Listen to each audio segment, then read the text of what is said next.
अबे हम जितना बोल रहे हैं उतना सुन। वो टीवी आता है ना जो पतला वाला दीवार पे लटकता है, हाँ वो भिजवा दे। ना ना भाई, ना ना, ना उधार लूंगा ना किसी को तकलीफ दूंगा। एसी, टीवी, फ्रिज जो भी है सब नगद। आज से मैं एक शरीफ और ईमानदार आदमी की जिंदगी जीऊंगा, समझा?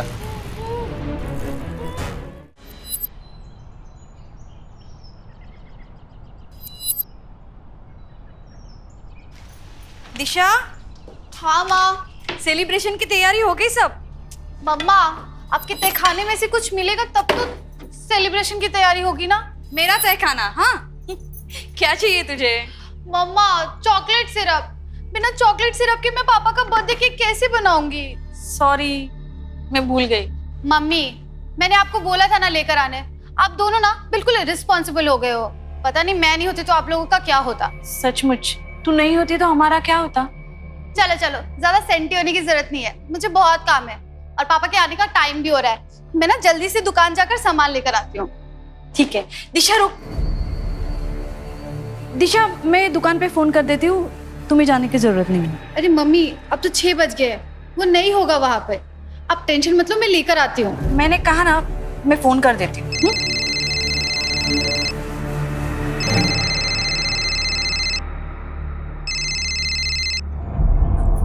हाँ सुनंदा जी, मैंने आपको कितनी बार कहा है ये काम की बातें आप राजेश से किया कीजिए, मुझसे मत कीजिए। और मेरे आके गिड़गिड़ाने से क्या होगा?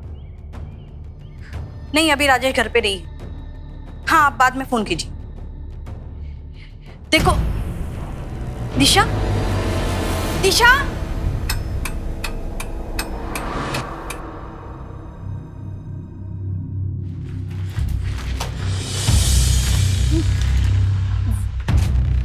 मेरी बेटी दिशा। दिशा कौन? मेरी बेटी वो। अच्छा, वो दिशा जो सफेद टी शर्ट और नीली पैंट्स में थी ना? हाँ वही। वो यहाँ पे आई हुई थी क्या? हाँ वो आई थी, वो चॉकलेट सिरप चाहिए था उसको, लेके चली गई। चली गई?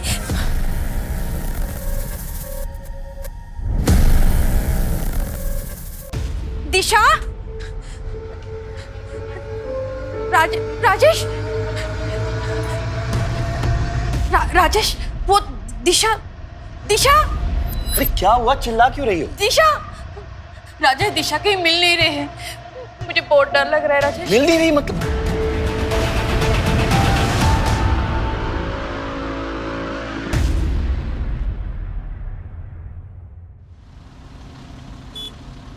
The number you have dialed is currently unavailable. Please try again later. Gupta, phone को लोकेशन ट्रेसिंग पे लगाओ। आप दोनों श्योर हैं कि दिशा किसी फ्रेंड के यहाँ या रिलेटिव के पास नहीं गई? सब जगह फोन करके देख लिया इंस्पेक्टर साहब, कुछ पता नहीं चला, तभी तो आपके पास आए। सर, दिशा जहाँ से गायब हुई है वो काफी क्राउडेड एरिया है और शाम के समय में वहां से किसी को जबरदस्ती उठाना आसान काम नहीं है। सर, लेकिन दिशा को कहीं और जाना होता तो वो चॉकलेट सिरप खरीदती ही क्यों? मैंने तो उसे मना भी कर दिया था उस टाइम दुकान पे जाने के लिए। लेकिन आपने दिशा को दुकान पे जाने के लिए मना क्यों किया था? वो सर, उस टाइम पे सूरज रहता है दुकान पे और मैंने कई बार देखा है सर, वो सूरज है ना छोटी लड़कियों पे बुरी नजर रखता है।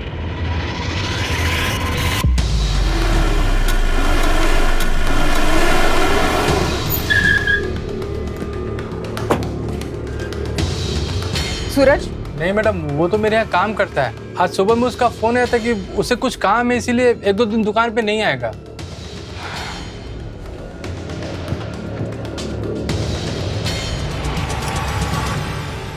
ये लड़की कल शाम 5-6 बजे के करीब इस दुकान आई थी, देखा था इसे? हाँ मैडम, देखा था। निकलते वक्त इसके साथ कोई था क्या? हाँ, राजेश कोशिश कर रहा है, किसी मिनिस्टर से भी मिलने गया है। मेरा अकेले में इस घर में दम घुट रहा है, तुम प्लीज आ जाओ एक बार मिलने। मैं बाद में बात करती हूँ।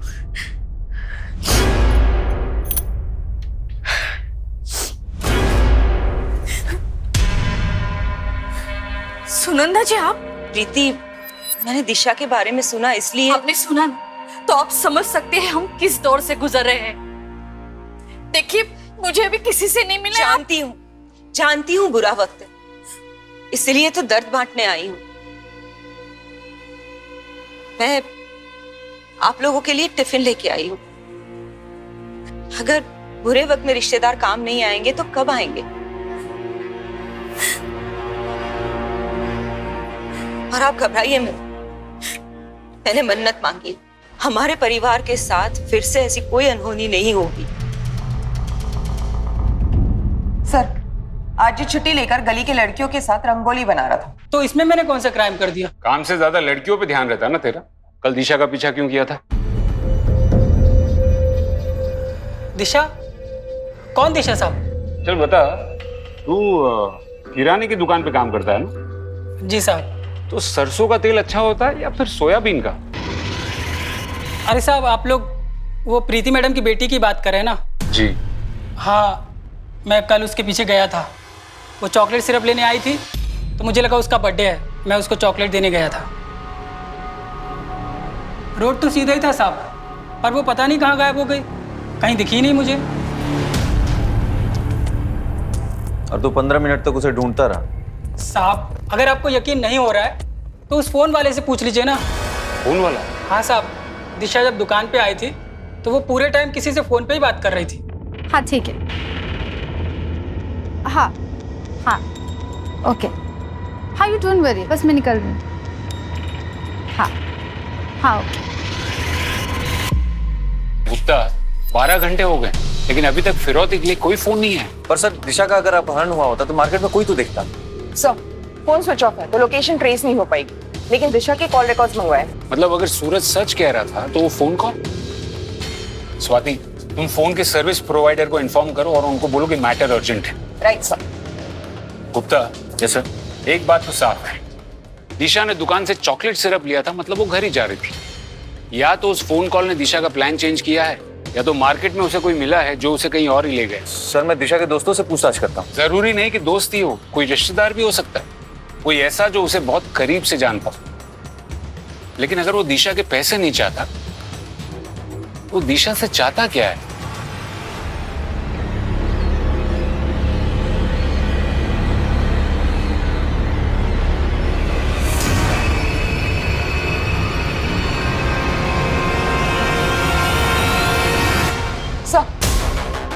सर, दिशा की कॉल रिकॉर्ड्स आ गए। इस नंबर पर आखिरी बार बात की थी उसने, किसी अंकिता गुप्ता के नाम पर है। अंकिता गुप्ता? हाँ सर, दिशा की क्लासमेट है। पुलिस स्टेशन बुलाया, आती होगी।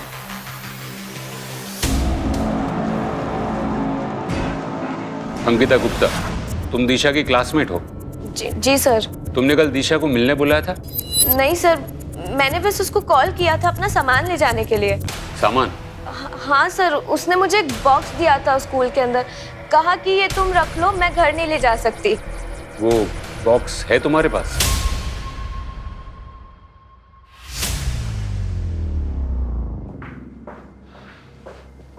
देखो अंकिता, दिशा मुसीबत में है। अगर तुम उसके बारे में कुछ भी जानती हो, वो किसी लड़के से मिलती हो या उसके घर से भागने के प्लान्स हो। नहीं सर, दिशा अपनी फैमिली को बिना बताए शहर से बाहर कभी नहीं जाएगी। जब से उसकी दादी गायब हुई है, उसके मन में एक डर सा बैठ गया है। दादी गायब हो गई? हाँ सर, दिशा ने बताया था एक दिन स्कूल के अंदर कि उसकी दादी एक दिन अचानक से गायब हो गई, और पुलिस ने काफी ढूंढने की कोशिश करी, पर उनका आज तक कुछ पता नहीं चला। हाँ, मेरी माँ 8 साल पहले लापता हो गई थी। वो शांति वृद्धाश्रम की ट्रस्टी थी, वहीं चैरिटी के लिए पैसे देने जा रही थी और रास्ते से गायब हो गई। लेकिन दिशा के बारे में छोड़कर आप ये सब क्यों पूछ रहे हैं? क्योंकि मिस्टर सोनी, दिशा भी आपकी माँ की तरह अचानक रास्ते से गायब हो गई। मिस्टर सोनी, मुझे बताइए, उन दिनों में आपको कोई फिरौती के लिए फोन कॉल आया था? दिशा को गायब हुए 24 घंटे होने वाले, अभी तक फिरौती के लिए कोई फोन कॉल नहीं आया। दिशा के कॉल रिकॉर्ड से भी हमें कुछ पता नहीं चला है। अब तक की छानबीन से तो ऐसा लगता है मिस्टर सोनी के दिशा अपनी मर्जी से कहीं गई। नहीं सर, दिशा ऐसी लड़की नहीं थी, वो सब कुछ मुझसे शेयर करती थी। मिस्टर सोनी, ये दिशा का कुछ सामान है जो उसने उसकी क्लासमेट अंकिता गुप्ता के यहाँ रखा था। क्या ये सामान दिशा का है? सर, इस ब्रांड का परफ्यूम दिशा यूज ही नहीं करती थी। और ये दवाई तो दिल की बीमारी की दवाई है, ये दिशा के पास कैसे आई? लेकिन सर, हमारे फैमिली में ये दवाई कोई यूज ही नहीं करता है। इसका मतलब आप दोनों को जरा भी आइडिया नहीं कि दिशा के पास ये सब सामान कहां से आए? मिसेस सोनी, आप भले ही ऐसा मानती हो कि दिशा आपसे कुछ भी नहीं छुपाती थी, लेकिन दिशा की जिंदगी में डेफिनेटली ऐसा कुछ चल रहा था जिसके बारे में ना तो उसके दोस्तों को पता था और ना ही आप दोनों को। दिशा को तो ढूंढ नहीं पा रहे, माँ के पीछे पड़े हुए हैं, पता नहीं क्यों। अब आप कहाँ जा रहे हो? अब हर चीज क्या तुमसे पूछ के करनी पड़ेगी? ऑफिस में क्लाइंट्स बैठे हुए हैं, उनके पास जा रहा हूं, तुम टैक्सी लेकर घर आ जाना।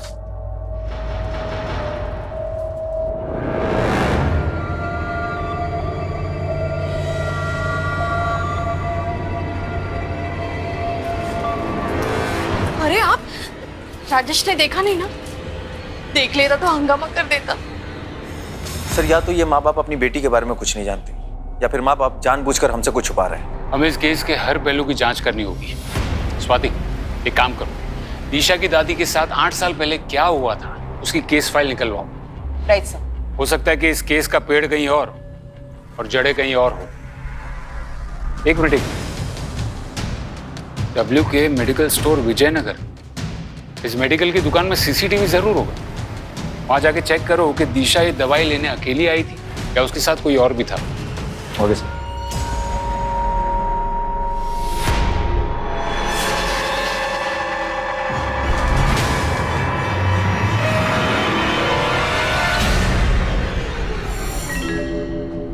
हाँ सर, यही लड़की थी।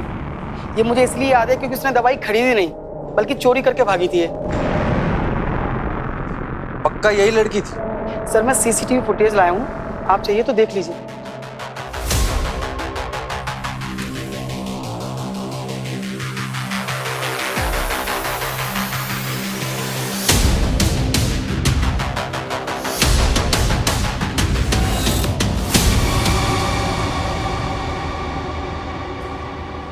ठीक है, आप जा सकते हैं। जी सर।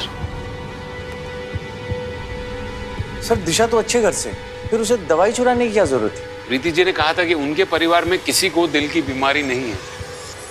हो सकता है कि दिशा ने किसी के कहने पर दवाई चुराई हो। लेकिन सर, अगर दिशा किसी और के लिए दवाई चुराती तो अंकिता के पास क्यों रखती? सिर्फ वो दवाई नहीं, उस बॉक्स में जो जो मिला है हो सकता है दिशा ने वो सब चुराया। मानो जैसे दिशा एक दोहरी जिंदगी जी रही थी, एक जिंदगी अपने माँ बाप और दोस्तों के लिए और दूसरी ये वाली। दिशा को अगर ढूंढना हो तो उसकी लाइफ में एग्जैक्टली क्या चल रहा था उसका पता लगाना हो। पुलिस समझ चुकी थी कि दिशा ऐसी ही किसी महत्वाकांक्षा को लेकर अपने ही घर में 2 जिंदगियां जी रही है, एक आइडियल बेटी बनने की और दूसरी वो जो उसने सबसे छुपा रखी थी। और दिशा के गायब होने के पीछे के रहस्य को उजागर करने के लिए पुलिस को दिशा के हर राज के बारे में पता लगाना जरूरी हो गया था। क्या दिशा के इस राज के बारे में कोई नहीं जानता था, या फिर कोई था जो जानकर भी अनजान बना हुआ था?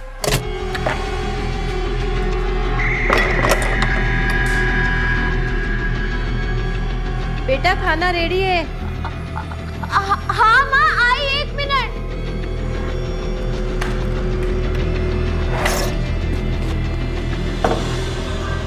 ओके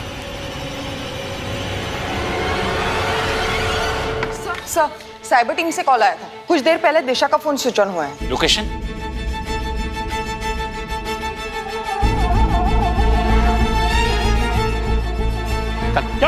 चल, क्या मैंने? मैंने क्या किया? साहब सच कह रहा हूँ, मैंने कुछ नहीं किया है। जब से वो फोन मिला तब से पासवर्ड मांग रहा है। वो फोन मेरे किस काम का? सर, मैंने इसके कॉल डिटेल्स चेक किए हैं, दिशा के साथ इसका अब तक कोई लिंक नहीं निकला। फिर भी इसे रिमांड में रखो और फोन का पासवर्ड ब्रेक होते ही इन्फॉर्म। Okay sir.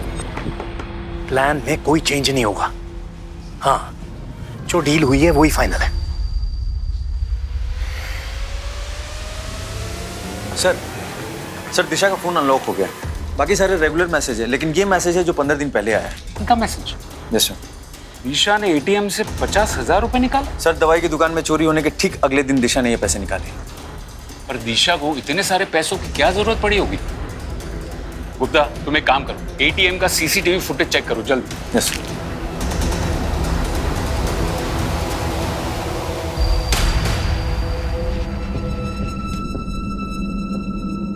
देखो, राजेश नहीं है तो क्या हुआ, मैं तो हूं। और तुम ऐसे करोगे तो कैसे काम चलेगा? संभालो अपने आप को। मैं आ गया हूं ना, सब संभाल लूंगा।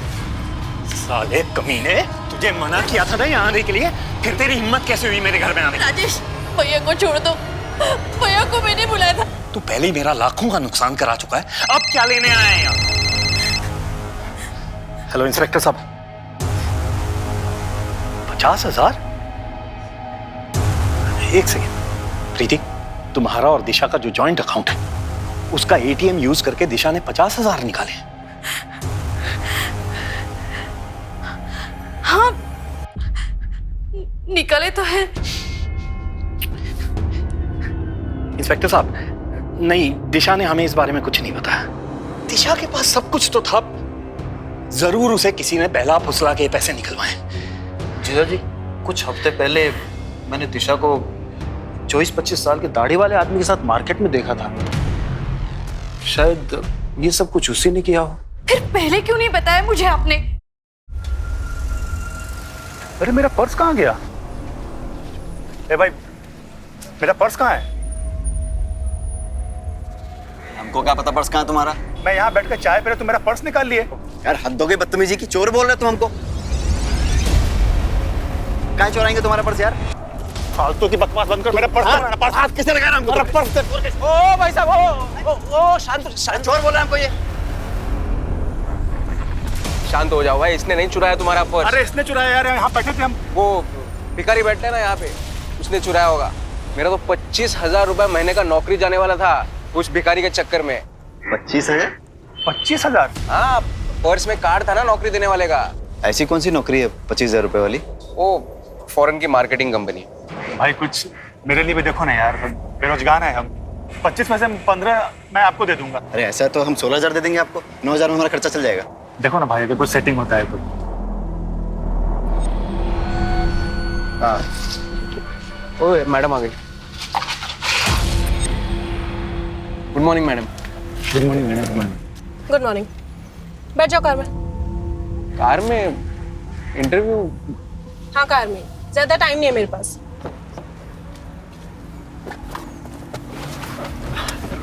Hello ma'am. मैडम मेरा नाम भूषण है और ये रहा मेरा सीवी। मैडम मैंने झांसी से मार्केटिंग का कोर्स भी किया है, आप चाहो तो मेरे मार्क्स देख सकते देखो, इस कंपनी में काम करना है तो यहाँ पर 2 रूल है। पहला, never call me ma'am, only Nitya. Okay ma'am, sorry Nitya. और दूसरा, जब तक बोलने को कहा ना जाए अपना मुंह मत खोलो। ओके। देखो, मार्केटिंग में काबिलियत फील्ड में पता चलती है, कागज पर नहीं, समझे? जी जी। सर मैंने दिशा की दादी निर्मला जी की FIR रिपोर्ट देखी। सर कुछ अलग ही है। आखिरी बार इन्हें किसी जगमोहन उर्फ जग्गा के साथ देखा गया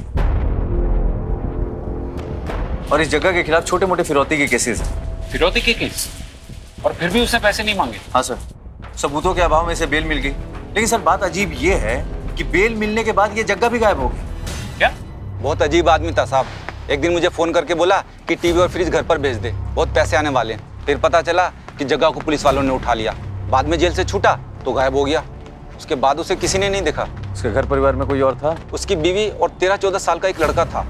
बीवी तो कई साल पहले मर गई, लड़के का पता नहीं। लेकिन गुप्ता, अगर जगह पैसों के लिए अपहरण करता तो फिरौती जरूर मांगता। सर हो सकता है कि फिरौती मांगने से पहले निर्मला जी की मौत हो गई।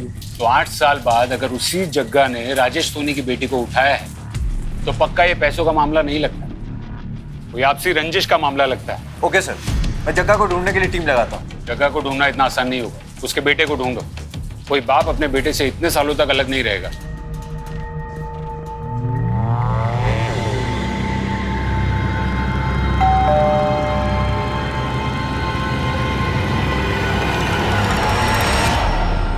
मैडम, दुकान पे कोई नहीं था तो मैंने सोचा मैं ही पार्सल लेके आ जाता हूँ।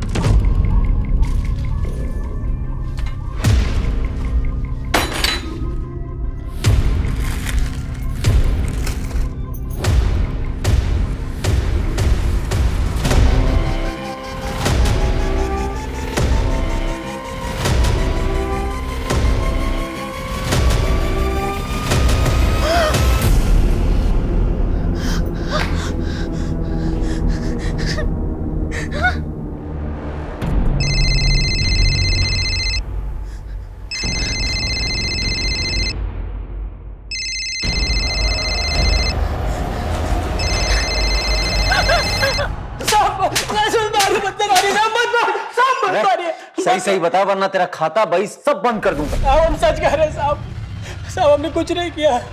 कुछ नहीं किया? साहब दुकान में तो सामान हम नहीं डाला था थैले में। लेकिन जब हम रास्ते में जा रहे थे तो एक बाइक वाला टकरा गया। सामान गिर गया, उसने फिर वापस थैले में डाला। साहब उसने कुछ हेरा फेरी की होगी तो हमें क्या पता साहब। बाइक वाले की शक्ल याद है? नहीं साहब, वो हेलमेट पहना था। सर पूरी प्लानिंग के साथ किया है सर। पहले दिशा की उंगली काट के भेजी और उसके बाद फिरौती के लिए सुनंदा जी के मोबाइल पे कॉल। ये सुनंदा जी है मेरी कजिन। इन्हीं के फोन पर किडनैपर का कॉल आया था। ये आपके साथ रहती है? जी नहीं, हमारे घर पे नहीं रहती हैं, लेकिन हाँ पास में ही रहती है। मुझे डिटेल में बताइए कि किडनैपर ने आपको फोन पर क्या क्या कहा। जी कोई आदमी था और वो बोला कि अभी सैंपल भेजा है और कल शाम 4 बजे तक सीमेंट फैक्ट्री के पीछे वाले रोड पर 1 करोड़ रुपए नहीं पहुंचाए तो वो दिशा की लाश भेजेगा। देखिए आप लोग घबराइए मत, दिशा को बचाना हमारी प्रायोरिटी। राजेश आप कल 2 बजे। इंस्पेक्टर साहब आपको जो करना कीजिए, मेरे पास पैसों का पूरा इंतजाम है। मैं अपनी बेटी को कुछ नहीं होने दूंगा।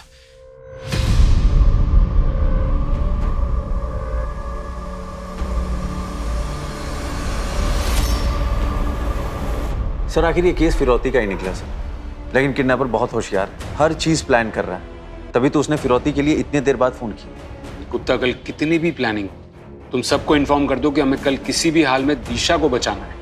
लेकिन सर आपको अजीब नहीं लगता कि इतने सारे पैसे राजेश के पास, वो भी कैश में? हाँ नोट तो मैंने भी किया, लेकिन फिलहाल मुझे एक ही बात का डर है कि वो माँ बाप कहीं इमोशंस में आकर कोई गड़बड़ ना करते हैं। हाँ मुझे पता है मुझे क्या करना।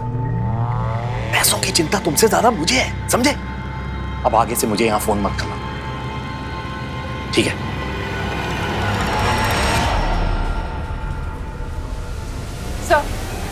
सर टीम रेडी है। राजेश को मैंने सब कुछ समझा दिया था कल, फिर भी वो टाइम पर नहीं आया और कब से घर पे फोन कर रहा हूँ, कोई फोन भी नहीं उठा रहा है। लगता है कुछ गड़बड़ है। गाड़ी निकालो।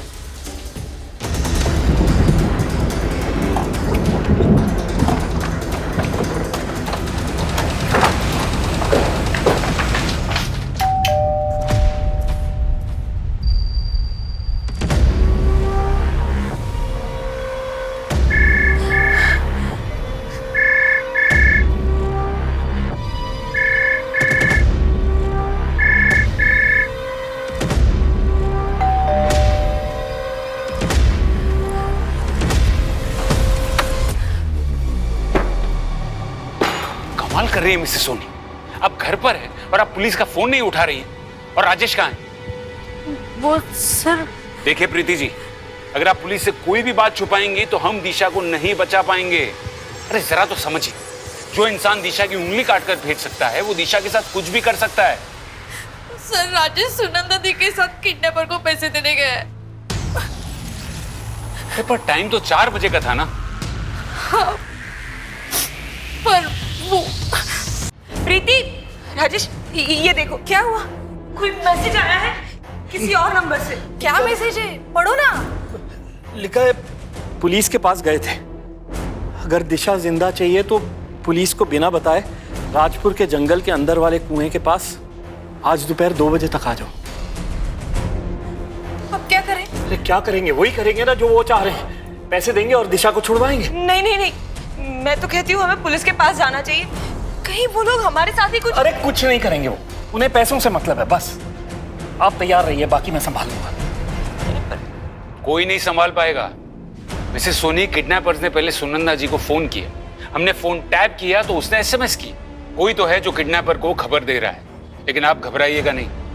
सर मुझे सुनंदा जी के लिए फिक्र नहीं हो रही है, उनकी वजह से फिक्र हो रही है। मुझे डर है कि ये सब सुनंदा जी कर रही है। पर वो ऐसा क्यों करेंगी? क्योंकि सुनंदा जी का बेटा विशाल राजेश की फैक्ट्री में काम करता था, एक एक्सीडेंट में उसकी मौत हो गई। तब से सुनंदा दी राजेश के पास उसके मौत का हर्जाना मांग रही है। और राजेश ने अभी तक पैसे नहीं दिए। सोनी, आपने ये बात हमें पहले क्यों नहीं बताई? सर मुझे पहले शक था, पर यकीन नहीं हो रहा था सर। सर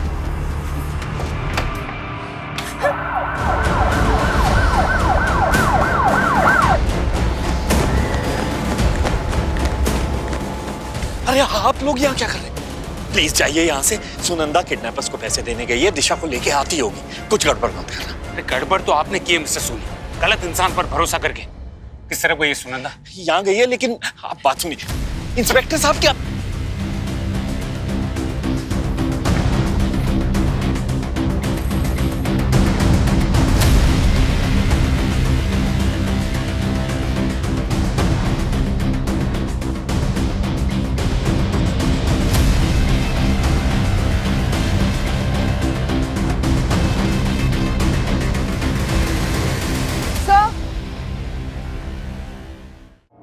देखो, टैलेंट तो इंडिया में भरा पड़ा है, लेकिन अगर इस इंडस्ट्री में आगे बढ़ना है तो बंदे को सिर्फ टैलेंटेड नहीं, स्मार्ट भी होना चाहिए।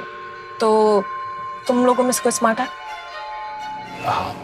ठीक है, तो 1 मिनट के अंदर मुझे मूवी देखने के लिए कन्विंस कर लो। अगर मैं मान गई तो ये नौकरी पक्की। मुझे क्या लगता है नित्या कि आपको ना हमारे लिए नहीं बल्कि अरमान कपूर के लिए इस फिल्म को देखना चाहिए, क्योंकि उसकी आखिरी फिल्म आने से पहले ही बेचारा चल बसा, तो उसको एक ट्रिब्यूट देना बनता है। हाँ, आपको क्या लगता है? और अगर मैं बोर हो गई तो हम है ना, हम आपको एंटरटेन कर देंगे। हम बहुत अच्छा एंटरटेनमेंट करते हैं। ठीक है, मूवी तो नहीं, लेकिन एक ड्रिंक के लिए जरूर कन्विंस कर लिया। शातिर रहे ये लोग, ये जानते थे कि हम सुनंदा के जरिए उन तक पहुंच जाएंगे, इसलिए उन्होंने सुनंदा को ही मार दिया। सर, राजेश और प्रीति दोनों को अब तक किडनैपर्स के कॉल नहीं आए। पैसे लेने के बाद भी किडनैपर्स ने अब तक दिशा को छोड़ा नहीं। ये बड़े बिजनेसमैन हर चीज को डील समझते हैं क्या? एक हाथ लो दूसरे हाथ दो। राजेश की छोटी सी गलती की वजह से वो किडनैपर्स निकल गए। सर, सारे चेक पोस्ट को इन्फॉर्म कर दिया। शहर से बाहर जाने वाली जितनी भी गाड़ियां हैं सबकी चेकिंग चल रही है। गुप्ता, वो जानते हैं कि चेकिंग होगी, वो लोग शहर छोड़कर नहीं जाएंगे। सर, सुनंदा का फोन मिला है। उसके फोन पे किसी गोकुल नाम के आदमी का हर 2-3 दिन में फोन आता था। आज दोपहर 1 बजे भी आया। सर, उसकी कॉन्टैक्ट पे उसका फोटो सेव्ड है। दाढ़ी वाला आदमी है, शायद 30-35 साल का होगा। साहब, थोड़ी देर पहले मैंने देखा था उसको। ये रहा गोकुल का घर। भागने की कोशिश कर रहा था। गलत समझ रहे हैं साहब आप। गलत समझ रहा हूँ? हाँ। चल तुझे सही समझाता हूँ। चल। अरे चल चल तो रहा हूँ साहब। है चल रहा हूँ।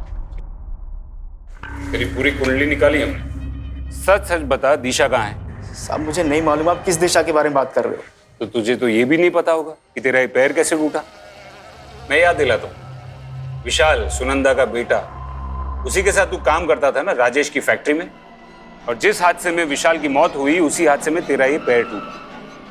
तेरे पड़ोसी को तेरी सारी खबर है, और राजेश ने मुआवजा नहीं दिया, इसलिए तूने और सुनंदा ने मिलकर दिशा को अगवा कर लिया। साहब, जब उसने अपनी कजिन बहन के लिए कुछ नहीं किया तो मुझे क्या देगा वो? उस हादसे के बाद अपनी फैक्ट्री को बचाने के लिए राजेश ने सारा इल्जाम अपने साले अविनाश गुप्ता पर लगा दिया और उसे नौकरी से भी निकाल दिया। क्या अविनाश राजेश के साथ काम करता था? और क्या साहब। सर, दिशा ने जिस एटीएम से पैसे निकाले थे उसका सीसीटीवी फुटेज आ गया। आप सही थे, दिशा एटीएम अकेले नहीं गई थी। वो सीसीटीवी फुटेज लेकर आओ और जरा पता करो ये अविनाश आजकल करता क्या है। Right sir.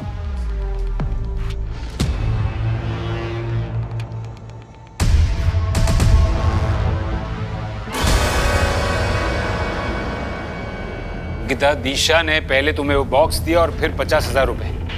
आखिर तुम्हारे और दिशा के बीच चल क्या रहा था? सर, दिशा ने वो पैसे सिर्फ रखने के लिए दिए थे और कुछ भी नहीं। समझो अंकिता, अगर तुम्हारा इस बात से कोई लेना देना नहीं है तो ये केस बार बार घूम कर तुम पर ही क्यों आ जाता है? क्योंकि सर, दिशा और मैं बेस्ट फ्रेंड्स थे। वो मुझसे अपनी सारी बातें शेयर करती थी। कुछ दिन पहले तो वो मेरे घर पर भी आई थी। काफी परेशान थी सर वो। क्या हुआ है दिशा तुझे? पहले तो तू इतना बात करा करती थी, अब तू बात ही नहीं करती है। देख, मैं तुझे सब बताऊंगी, बस तू मेरा एक काम कर दे। मैं तुझे 50,000 दूंगी, मेरे लिए एक टैब बुक कर देगी? लगता है दिशा को कोई ब्लैकमेल कर रहा था। वो टैब, अंकिता, तुमने कितने दिन पहले ऑर्डर किया था वो टैब? सर, 2 हफ्ते पहले।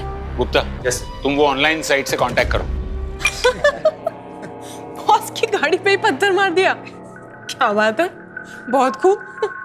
अरे तो इसमें क्या है, मैं भी तो अपनी गर्लफ्रेंड के मुंह पर ऐसे कोल्ड ड्रिंक फेंक करके आ गया था। ओहो, इतनी डेयरिंग।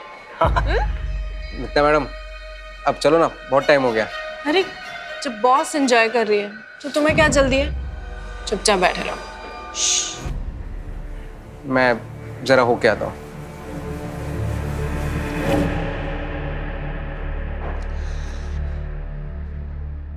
मेरे सामने एक बार डेयरिंग करके दिखाओ तो मानो।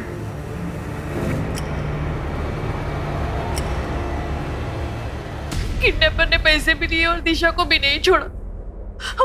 मुझे डर है कि वो कहीं दिशा को। दिशा अब तक आपके पास होती, अगर आपके परिवार को पुलिस पर भरोसा होता तो, और यही भरोसा ना करने की वजह से आपकी कजिन सुनंदा जी को भी अपनी जान गंवानी पड़ी।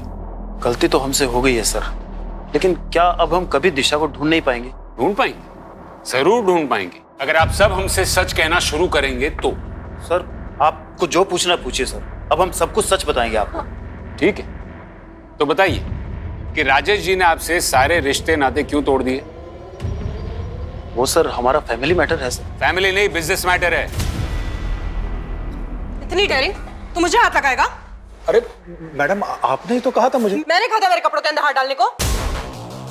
तुम दोनों को तो मैं पुलिस के हवाले करूंगी, ऐसा सबक सिखाऊंगी ना। मैडम हमें माफ कर दीजिए। तू लेकर आया था ना इन बदमाशों को मेरे पास, तेरी भी नौकरी गई, तुझे भी पुलिस के हवाले करूंगी मैं। अरे पर मैडम मैंने तो कुछ किया ही नहीं है। पुलिस ऐसी ऐसी जगह पे डंडे मारेगी ना कि कुछ करने के लायक भी नहीं बचोगे तुम लोग। मैडम गलत समझ रही हैं आप। मैडम मेरी मत मारी गई थी कि मैंने तुम दोनों का भला सोचा। ये सुनंदा जी का बेटा विशाल है और ये गोकुल। एक का पैर गया और दूसरे की जान, और वो भी आपकी लापरवाही से।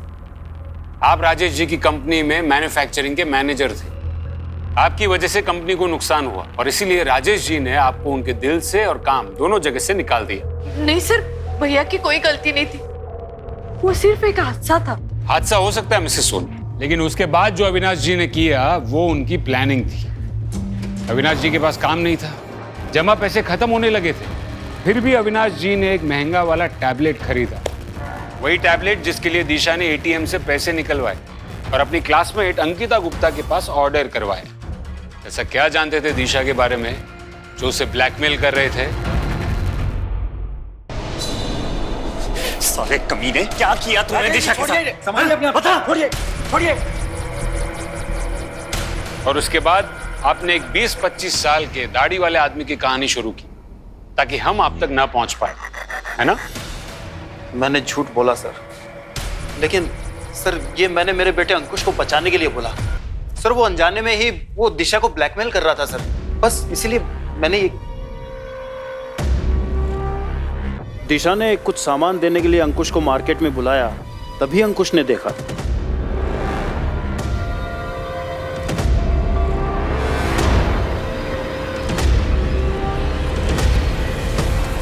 अरे अंकुश, तो इतनी जल्दी आ गया? दी आपने चोरी की? चोरी नहीं, ये तो फन के लिए है। वो एक्चुअली मेरी एक फ्रेंड यही रहती है, उसने मुझे डेयर दिया था। तू अभी छोटा है, तू नहीं समझेगा।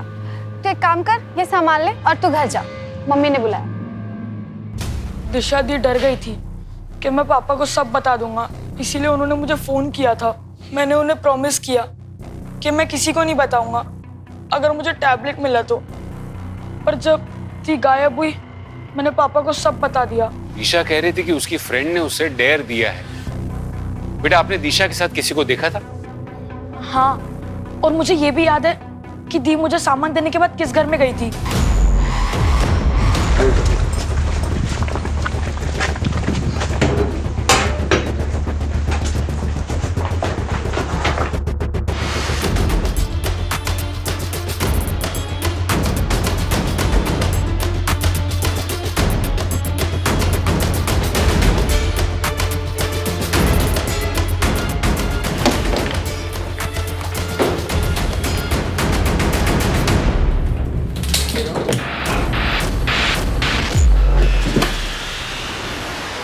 स्वाति,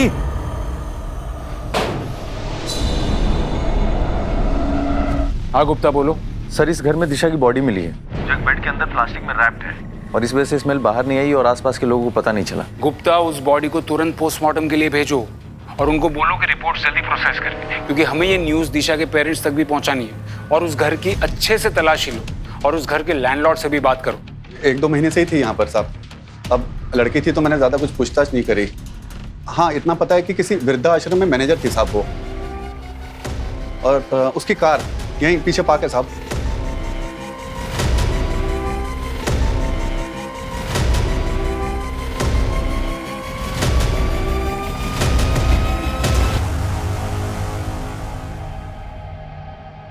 पुलिस ने इस केस की जांच हर पहलू से की, लेकिन किडनैपर्स का फिरौती के लिए लेट कॉल आना, पैसा मिलने के बाद भी दिशा को ना छोड़ना पुलिस के दिमाग में संदेह पैदा कर रहा था। इस केस को सॉल्व करने के लिए पुलिस को उन सभी रहस्यों को खोलना था जो खुद दिशा के करीबी पुलिस से छुपा रहे थे। I am sorry Mrs Soni, लेकिन पोस्टमार्टम के मुताबिक जिस दिन दिशा का किडनैप हुआ उसके अगले ही दिन उसका मर्डर हो गया था।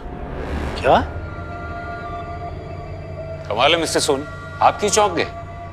और आपका चेहरा देखकर तो लगता है कि आप तो पहले से बहुत कुछ जानते थे। शांति वृद्धाश्रम, नाम याद है कि वो भी भूल गए? जानता हूँ, एनजीओ है, मेरी माँ ने शुरू किया था, मैं भी ट्रस्टी हूँ इसमें, लेकिन आजकल टाइम नहीं मिलता इसलिए जा नहीं पाता। अच्छा, टाइम नहीं था, फिर भी अपने एनजीओ के लिए इस लड़की को हायर किया, और यही लड़की आपकी बेटी का अपहरण करती। ऐसे बिना सबूत के आप मुझ पे इल्जाम कैसे लगा सकते हैं? सबूत है ना, आपके बैंक डिटेल्स और वो 1.5 करोड़ रुपए जो आपने बैंक से लिए थे लोन पे, दिशा का अपहरण होने के 1 हफ्ते पहले, वो भी गारंटी के साथ। मानो जैसे आपको तो पता ही था कि दिशा किडनैप होने वाली है। इंस्पेक्टर साहब, वो पैसे तो मैंने अपनी एक बिजनेस डील के लिए लिए थे। Business deal? कैसी बिजनेस डील? मैं आप लोगों के साथ शेयर नहीं कर सकता। ठीक है, मत कीजिए शेयर, लेकिन एक बात याद रखिए, दिशा के मर्डर केस में प्राइम सस्पेक्ट आप ही हैं। मेरी कंपनी में एक हादसा हुआ था जिसमें सुनंदा के बेटे की डेथ हो गई थी। फिर इंस्पेक्शन ऑफिसर्स ने मेरे माल को लो क्वालिटी बताकर मेरा लाइसेंस कैंसिल करने के लिए कहा। उन्हीं ऑफिसर्स को रिश्वत देने के लिए मैंने लोन लिया था। तो फिर इस लड़की का इस पूरे बात से क्या कनेक्शन? इंस्पेक्टर साहब, ये लड़की भले ही मेरे एनजीओ में काम करती हो, लेकिन मैं इसे नहीं जानता हूँ, सच में। ये एनजीओ के लिए मार्केटिंग वालों को क्यों हायर कर रही थी? सर, इस बात पे तो मुझे भी डाउट है। सर, इसमें उसका एड्रेस मेंशन है, अगर आप कहें तो मैं पता लगाऊं। चल के खत्म कर देते हैं उस नित्या को। हम तीनों को बचाने के लिए उसको मरना ही पड़ेगा। चंद्रेश, ये उस कार्ड में उसका एड्रेस है ना? अरे उसी ने तो बोला वो अकेली रहती है। चंद्रेश, सोचने का वक्त नहीं है, या तो 3 लोगों की जिंदगी बर्बाद होगी या तो सिर्फ एक। जो करना है अभी करना है। भूषण, भूषण, सर भागा क्यों? सर मैंने कुछ नहीं किया सर, भागा मैंने कुछ नहीं किया सर, वो नित्या की गलती थी।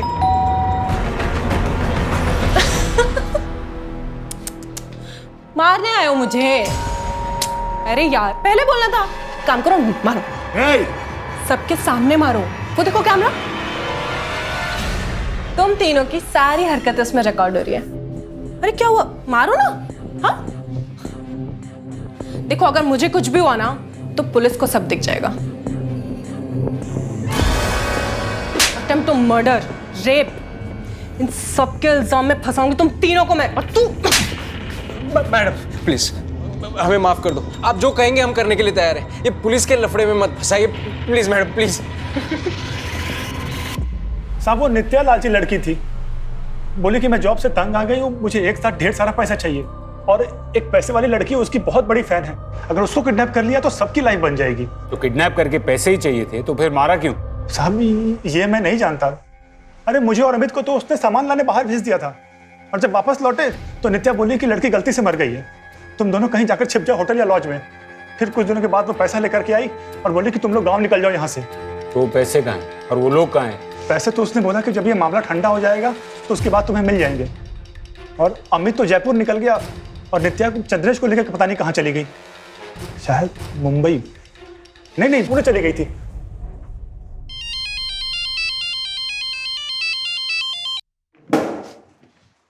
हेलो, क्या गुप्ता? Yes sir. कोई तो कनेक्शन है नित्या और जग्गा के बेटे बबलू के बीच। सर, इन दोनों के बीच में कनेक्शन है, आपको ऐसा क्यों लगता है? जग्गा का बेटा पुणे में रहता है और नित्या और चंद्रेश भी पुणे की बस में भागे। हो सकता है कि नित्या ने ये सब जग्गा के कहने पे किया हो। Yes sir. बबलू भी पुणे की एक कंस्ट्रक्शन कंपनी स्काई हाई में काम करता है। अगर बबलू पकड़ में आ गया तो हो सकता है कि जग्गा भी पकड़ में आ जाए।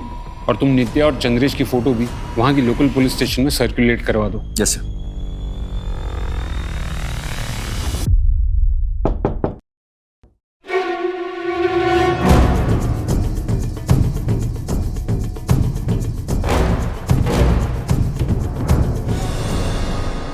दिशा को किडनैप करने से लेकर उसे मारने तक की सारी प्लानिंग तेरी थी ना? कैसे फंसा एक बच्ची को अपने जाल में? सर आसान काम नहीं था। मैं जब उस पर नजर रख रही थी तभी समझ गई थी कि लड़की को डेयरिंग पसंद है, बस अपने माँ बाप के डर से कुछ करती नहीं है। एक दो बार मॉल में उससे टकराकर सॉरी बोलने के बहाने मैंने उससे दोस्ती कर ली। दिशा, ये दुनिया कायरों की नहीं डेयरिंग वालों की होती है। लाइफ का हर एक पल इम्पॉर्टेंट होता है और जो लूजर्स होते हैं ना वो सिर्फ सोचने में टाइम वेस्ट करते हैं और हम जैसे विनर्स जो होते हैं वो करने में। अब तो डिसाइड कर ले तुझे विनर बनना है या लूजर। और फिर कुछ दिनों बाद मैं उसकी फेवरेट हो गई। जैसा कहती थी वो वैसा ही करती थी। अरे दिशा, अरे नित्या दीदी यार, सुनना मुझे तुझसे कुछ काम है, मेरे साथ चलना 5 मिनट। पर मुझे तो पापा का बर्थडे केक बनाना अरे बस 5 मिनट की बात है, चलना यार। ओके चल आजा। जब पैसे मिल गए थे तो सुनंदा को क्यों मारा? सर पीछे कोई सबूत नहीं छोड़ना था। तेरे पता दिशा कहाँ है? छोड़ो।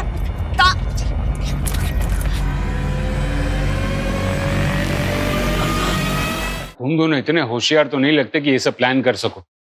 ये जग्गा का प्लान था ना? कहाँ है जग्गा?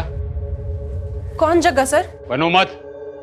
जग्गा ने 8 साल पहले राजेश की माँ को उठाया था और अब उसकी बेटी को, और तुम दोनों जग्गा के बेटे बबलू के घर से ही पकड़े गए हो। जग्गा मर चुका है साहब। राजेश ने अपनी माँ को मारने के लिए जग्गा को कॉन्ट्रैक्ट दिया था। अगर काम पूरा होने के बाद राजेश पलट गया, उसने धोखे से जग्गा को मार डाला। और तुम्हें ये सब कैसे पता? मैं ही हूँ जग्गा का बेटा, चंद्रेश उर्फ बबलू। बबलू? मतलब तूने ये सब जग्गा की मौत का बदला लेने के लिए किया? हाँ, पर ये सब मैं अकेले नहीं कर सकता था, इसलिए मेरी गर्लफ्रेंड नित्या ने मेरी मदद की। पर उसे ऐसा लग रहा था मैं सब पैसों के लिए कर रहा हूँ। और तूने नित्या का इस्तेमाल करके उन दोनों को फंसाया। बदला बली मांगता है साहब। मैं किसी भी कीमत पर राजेश की तबाही देखना चाहता था। आप जो सजा देना चाहते दीजिए, मुझे कोई अफसोस नहीं। अरे इंस्पेक्टर साहब, वो एक मुजरिम है, उसने कहा और आपने मान लिया। और कितना झूठ बोलोगे? जायदाद के लिए अपनी माँ को मरवा दिया और उसकी सजा मिली मेरी बेटी को। अब कोई रास्ता बचा नहीं तुम्हारे पास। सीधे सीधे बता दो कि जग्गा और तुम्हारी माँ की बॉडी को कहाँ ठिकाने लगाया है। जग्गा को मैंने टिंचा फॉल से धक्का दिया था और माँ को। राजेश ने लालच में आकर कई साल पहले अपनी मां और जग्गा की जान ली। जिस राजेश के लिए पैसों का मोल अपने परिवार से भी ज्यादा था, वही लालच अनजाने में उसकी बेटी की मौत का कारण बना। चंद्रेश नफरत की उस खाई में गिरा हुआ था जहां उसे नफरत के अलावा और कुछ नहीं सूझा। लालच और नफरत, ये वो दो नकारात्मक भावनाएं हैं जिनकी दस्तक से ही हमें सतर्क हो जाना चाहिए और इस केस से सबक लेना चाहिए कि सफलता का कोई शॉर्टकट नहीं होता है। भले ही समय लगे, लेकिन ऊंचाई पर सिर्फ कड़ी मेहनत से ही पहुंचा जा सकता है। अब मैं अनूप सोनी आपसे विदा लेता हूं। फिर मुलाकात होगी क्राइम पेट्रोल सतर्क में एक और नए केस के साथ। तब तक अपना ख्याल रखें, सतर्क रहें, सुरक्षित रहें। जय हिंद। नमस्कार, आदाब। क्राइम पेट्रोल सतर्क में मैं अनूप सोनी आप सबका स्वागत करता हूं। आज कोरोना वायरस की महामारी ने पूरी दुनिया की अर्थव्यवस्था और स्वास्थ्य व्यवस्था की कमर तोड़ दी है और इसका सबसे ज्यादा भुगतान करना पड़ा है गरीब मजदूरों को। रोज कमाने खाने वालों की जेब और पेट दोनों खाली हैं। आज जो केस हम आपको दिखाने जा रहे हैं वो लॉकडाउन में हुए संगीन अपराधों में से एक है।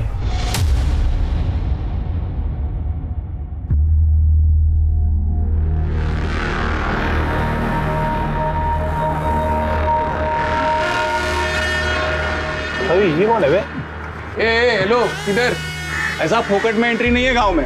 मतलब एक बंदे का 1000 रुपए लगेगा और तुम लोग दो, तो दो का कितना? 2000 लगेगा, समझा? अरे इस बात के पैसे? घर है हमारा, गांव है हमारा। अरे घर होगा तो बीमारी लाओगे। तुम्हारी वजह से किसी को कोरोना हो गया तो अब क्या करेंगे हम? अरे ऐसे साहब देखो ना क्या बोल रहे लोग। मेरे गांव में आने से मेरे को पैसे मांग रहे साहब। ये साहब आप कुछ बोलो ना। ये तो आपका आपस का मामला है, आपस में ही सुलटा लो। मुझे काय को बीच में ले रहे साहब?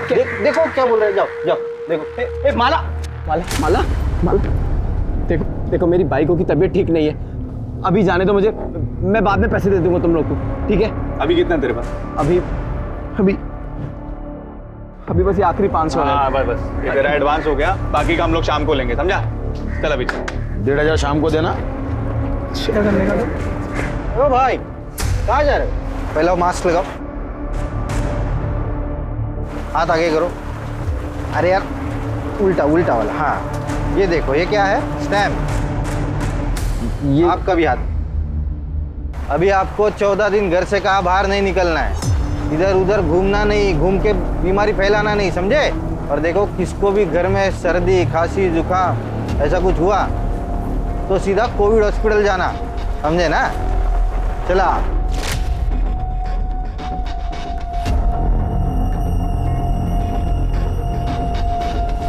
अरे ओ भाई क्या कर रहे हो?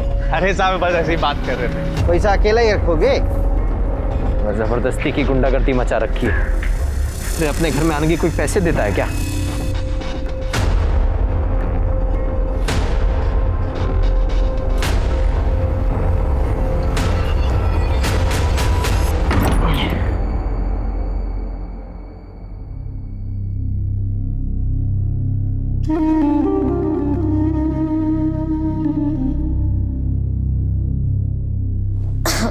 सुनिए, कुछ सोचा है?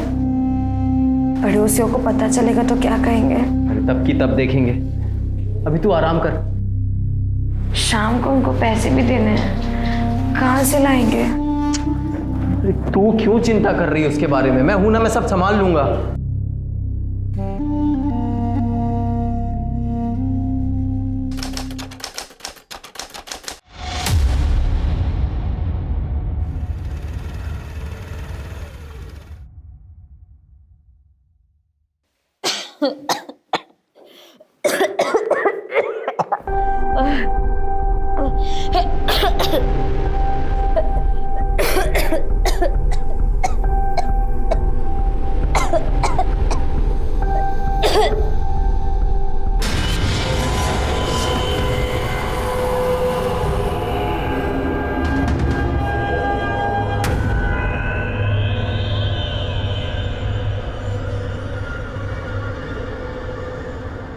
जहां एक तरफ हम सब इस महामारी की काली छाया के साथ जीने पर मजबूर हैं, वहीं दूसरी तरफ एक और वायरस है, जुर्म, क्राइम, अपराध। लेकिन इसने इस महामारी के काल में भी एक कदम भी पीछे नहीं हटाया है। राजू और माला बोहिर अचानक आए इस प्रकोप का शिकार थे। दोनों पैसे की कमी या काम छूटने की वजह से परेशान थे, या इसके पीछे कोई और कारण था? और अगर था तो क्या वही कारण वजह बना था माला बोहिर की हत्या का? जब कोविड-19 के कारण पूरा देश लॉकडाउन में था, तब नासिक महाराष्ट्र से 150 किलोमीटर दूर सोनगढ़ गांव में इस क्राइम को अंजाम दिया गया, जिसका मकसद बेहद अमानवीय था।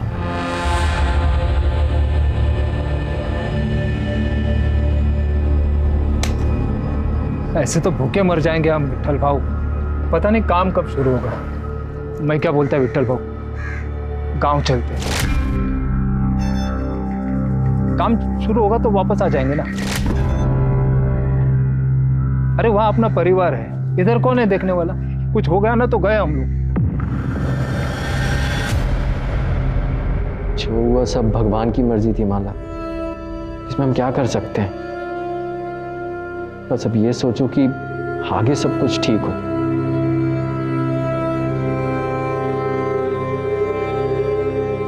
माला, तुम्हारे रिपोर्ट्स आ गए, तुम्हें कोरोना नहीं है, तुम आज ही घर जा सकती हो। देखा, हमने कहा था ना सब ठीक हो जाएगा।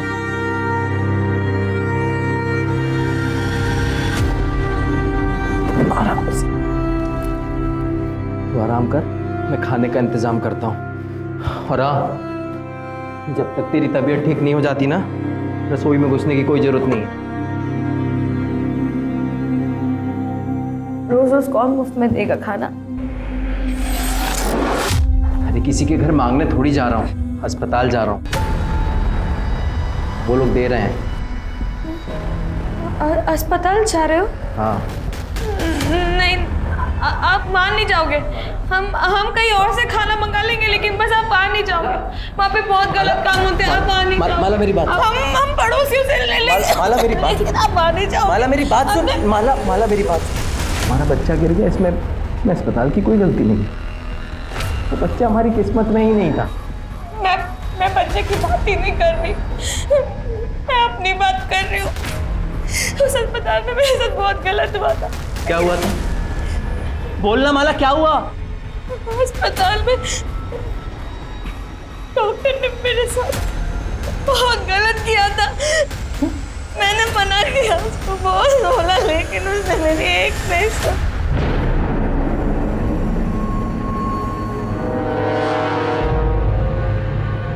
कौन? डॉक्टर? कौन था वो डॉक्टर? नाम बोल माला, जान से मार दूंगा उसको, जिंदा नहीं छोड़ूंगा। नाम बोल मुझे, बोलो नाम बोलना। बताओ अभी शुरू से क्या हुआ? साहब, मैं और मेरी बाई को माला नासिक में एक बिल्डिंग में दिहाड़ी पे मजदूरी करते थे।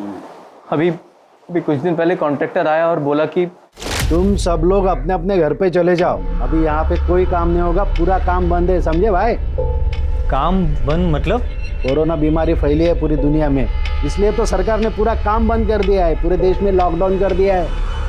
पर हमको उससे क्या, इधर थोड़ी कोई बीमार है। अबे नहीं है, लेकिन ये बीमारी आ तो सकती है, इसलिए तो सरकार ने पूरा काम बंद कर दिया है, सबको बोला है अपने अपने घर पे बैठो। काम का कुछ पता नहीं था, पर एडवांस पगार मिला था तो सब ठीक चल रहा था। माला पेट से थी तो उसको भी आराम मिल गया था। फिर दिक्कत शुरू हुई। डेढ़िया है इसका, पेट में बच्चा है, और चूल्हा क्यों जलाया? स्टोव किधर है?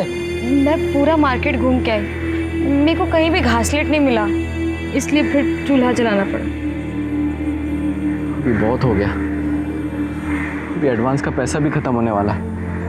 बिना पैसे बिना काम के इधर रहना बहुत मुश्किल है। चल, हम कल ही गाँव जाएंगे। अगले दिन सुबह घर के लिए निकले तो बस ट्रेन कुछ नहीं मिला, पर वहाँ जाकर देखा तो हमारे जैसे बहुत से मजदूर जो घर के लिए पैदल निकल गए, तो हम लोग भी अपने गांव के लिए पैदल निकल गए। फिर 2 तारीख को हम सोनगढ़ पहुँचे। इतने लंबे सफ़र के बाद माला की तबीयत बहुत ख़राब हो गई थी, अगले दिन उसे खून भी निकला। फिर मैं फ़ौरन उसे लेके भोसले अस्पताल ले गया। वहाँ डॉक्टर उसको देखी और बोली कि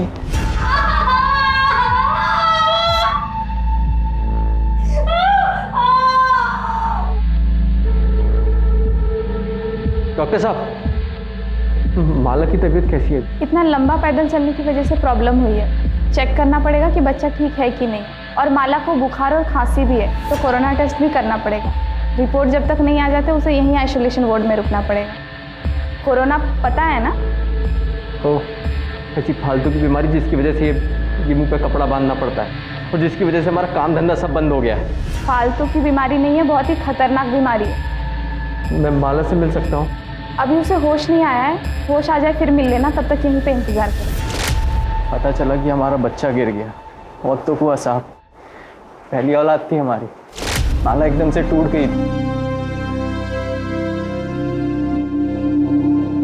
अभी हम लोग घर जा सकते हैं? नहीं, माला घर नहीं जा सकती, जब तक उसके कोरोना टेस्ट के रिपोर्ट नहीं आ जाते उसे यहीं आइसोलेशन वार्ड में रहना पड़ेगा। और आप भी प्लीज़ घर पे रहिए, क्योंकि अगर उससे हुआ तो आपको भी हो सकता है। उन लोगों ने मुझे अस्पताल में रुकने नहीं दिया, मैं क्या करता, मैं घर आ गया। लेकिन माला वहीं रही 2 दिन, 5 और 6 तारीख को। आज जब उसको घर लेकर आए तब उसने बताया कि वो डॉक्टर ने उसके साथ दोनों दिन जबरदस्ती किया। तुम्हारी बीवी माला को मिलना पड़ेगा।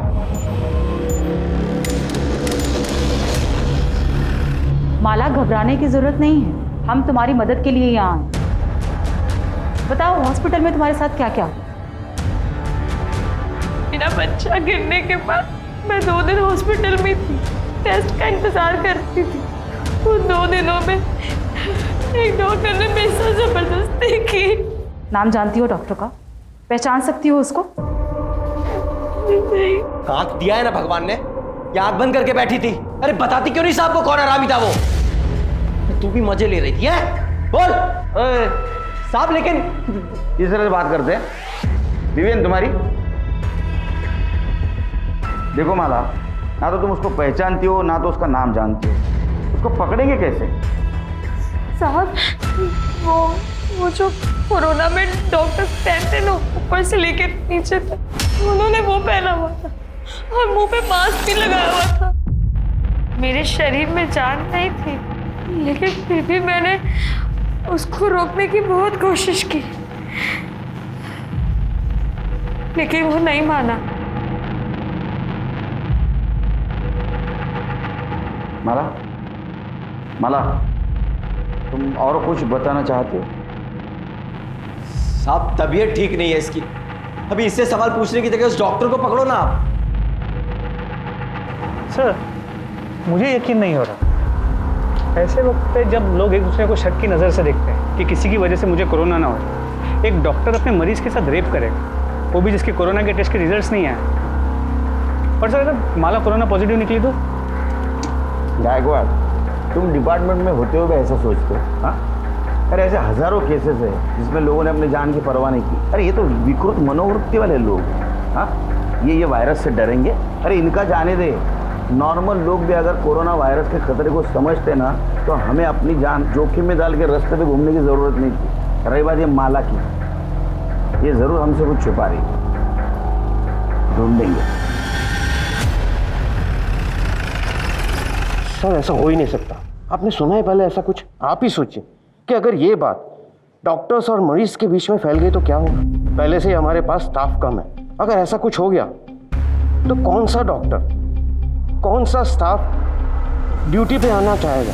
अरे डॉक्टर से क्या, मरीज भी हॉस्पिटल में आने से कतराएंगे। डॉक्टर कूल, ये मैं नहीं कह रहा हूँ, आपके हॉस्पिटल के एक मरीज ने कंप्लेंट की है कि उसके साथ यहाँ एक डॉक्टर ने रेप किया जब वो आइसोलेशन वार्ड में कोविड टेस्ट के रिजल्ट का इंतजार कर रहे थे। तो हमें पूछताछ तो करनी होगी। तो आप मुझसे क्या चाहते हैं? सीसीटीवी फुटेज देखना।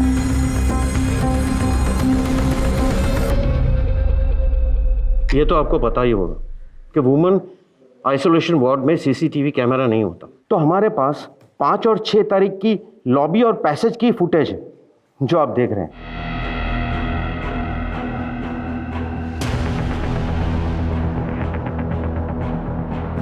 6 तारीख को भी यही घुसा है हॉस्पिटल में।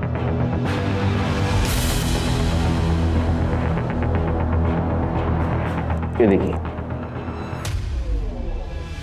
तो पता, अब इसको पता था यहाँ सीसीटीवी, इसलिए इसने अपना चेहरा नहीं दिखाया। अब तो अब समझ गए कि डॉक्टर पाटिल ये आपके हॉस्पिटल का स्टाफ ही है। हाँ, शायद डॉक्टर नहीं होगा, इसका मतलब माला जो बोल रही थी वो सच था। आपके हॉस्पिटल में जो भी स्टाफ है सबसे मुझे पूछताछ करनी है, बुलाओ उनको। इंस्पेक्टर साहब, ये हॉस्पिटल है और आप हमारे स्टाफ के साथ मुजरिमों की तरह पेश नहीं आ सकते। हम अपनी जान को खतरे में डालकर लोगों की जान बचाने की कोशिश करते हैं और ना ही औरतों का रेप करने की। देखिए डॉक्टर, हम आपके काम का सम्मान करते हैं। हम भी पुलिस वाले अपनी जान जोखिम में डालकर लोगों को लॉकडाउन का पालन करवाने की कोशिश कर रहे हैं। आप अपना काम कर रहे हैं, हम हमारा काम कर रहे हैं। अगर आप मरीजों को नहीं बचाएंगे तो वो मर जाएंगे, और अगर हम पुलिसिंग नहीं करेंगे तो पता है क्या होगा, हॉस्पिटल मरीजों से भर जाएगा। तो कुल मिलाकर हम और आप अपनी जान जोखिम में डालकर लोगों की जान बचाने की कोशिश कर रहे हैं। समझ में आया आपको? बुलाइए स्टाफ जी। देखो, माला के साथ जो कुछ भी हुआ है शायद कल तुम्हारे साथ भी हो सकता है। ऐसा होना नहीं चाहिए लेकिन हो सकता है। आप समझाइए। पुलिस के साथ प्लीज कोऑपरेट करो और जो कुछ भी तुम जानती हो सब कुछ सच सच इन्हें बता दो। साहेब, माला मेरे को बताई थी कि डॉक्टर उसके साथ जबरदस्ती किया था। मैं उसको समझाई थी पर कहाँ सुनी। अरे पुलिस में जाने से क्या होगा, तेरी इज्जत वापस लौट आएगी क्या? जो होना था वो तो अब हो चुका। तो पुलिस में जाएगी तो अब पूरे गांव को पता चल जाएगा, पूरे गांव में तेरा जीना मुश्किल हो जाएगा। तू खुद ही सोच, ऊपर से तेरा पति छोड़ देगा वो अलग। देख, मैं तेरे भले के लिए बोल रही हूँ। आपको किसने बोला था शानपना करने को? पुलिस वाले ये वर्दी ऐसे पहनते हैं क्या? खबरदार, इसके बाद में किसी को ऐसी सलाह देने की कोशिश की तो माला कोई नहीं, हर उस इंसान को न्याय मिलना चाहिए जिसके साथ अन्याय हो रहा है। समझे? हालत खराब हो गई भाई। चलो अपना गाँव धो आ गया। कभी सोचा नहीं था चल के गांव आना पड़ेगा। तेरा तो फिर भी ठीक है, गांव आ गया। मुझे तो और 60-70 किलोमीटर चल के जाना है। संभल के जाना और पहुंचते ही कॉल कर देना। हाँ, तुम भी अपना ध्यान रखना। हाँ भाई, चलो। हाँ। किसी को नहीं छोड़ो, ये बहुत हो गया अभी। जला दूंगा। अब शांत हो जाइए। किसको जला देंगे? अस्पताल को, वो डॉक्टर को, सारा सबको जला दूंगा मैं। आप शांत हो जाइए। पुलिस ढूंढ रही है ना डॉक्टर को। इतना बुरा हुआ तेरे साथ, तू इतना शांति से कैसे है? तू चाहती भी है वो डॉक्टर पकड़ा जाए? ये आप क्या बोल रहे हैं?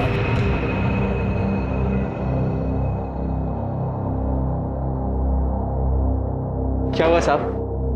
वो डॉक्टर को आप लोग पकड़े कि नहीं? देखो राजू, केड़कर साहब अभी आया नहीं है, थोड़े टाइम के बाद आना। बाद में नहीं, मेरे को अभी जानने का है कि वो डॉक्टर को पकड़ने में आपको कितना टाइम लगेगा अभी। शोर मत मचाओ, ये तुम्हारा घर नहीं है, पुलिस स्टेशन है। हम लोग कार्रवाई कर रहे हैं। तो तुम्हारी जानकारी के लिए ये बता देता हूँ कि जिसने भी तुम्हारी बीवी के साथ जबरदस्ती की है ना, वो कोई डॉक्टर नहीं है। समझा मैं, अभी सब समझा मैं। वो डॉक्टर है, बड़ा आदमी है, पैसे वाला, तो उसको काहे को पकड़ोगे आप लोग? ये गरीब मानुस, हाँ गरीब की कौन सुनता है? कौन सुनता है साहब गरीब की? राजू क्यों चिल्ला रहा है तू? साहब वो तेरी बात सुन ली, इसलिए तो कार्रवाई कर रहा हूँ। जब पकड़ा जाएगा तेरे को इन्फॉर्म कर देंगे। फिर से पुलिस स्टेशन में आके राडा नहीं करने का, तो पहले तेरे को अंदर कर दूंगा। जा घर पे जा, निकल।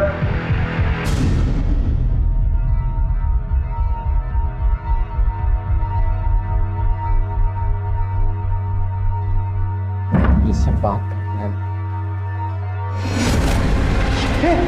माला,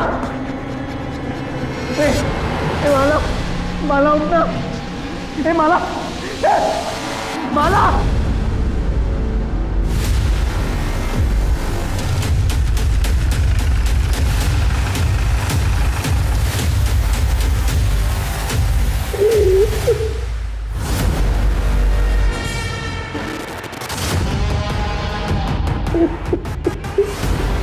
चल रे,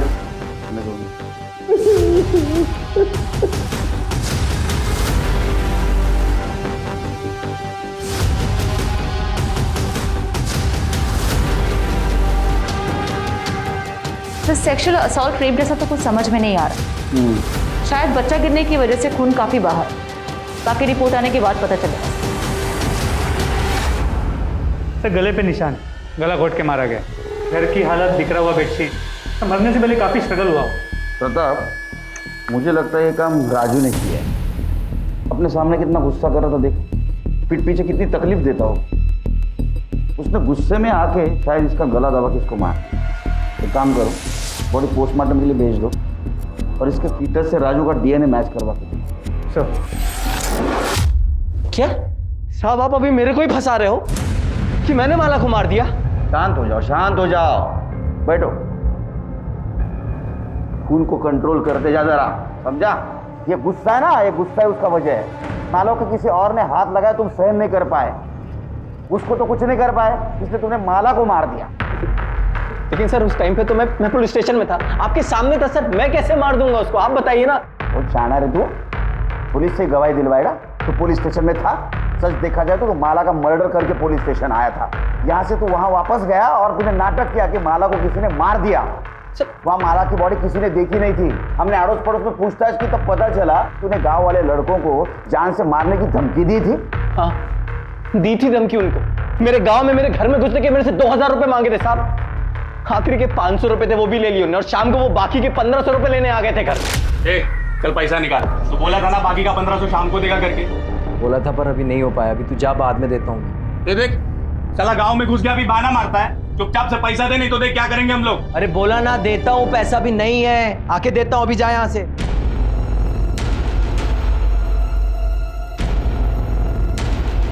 एक काम कर सकते हैं, पैसा छोड़ देंगे। क्या? तेरी बाइकों का हमको मजे लूटना। क्या? हाँ, बस एक बार मजे लेने दे, फिर तेरा पैसा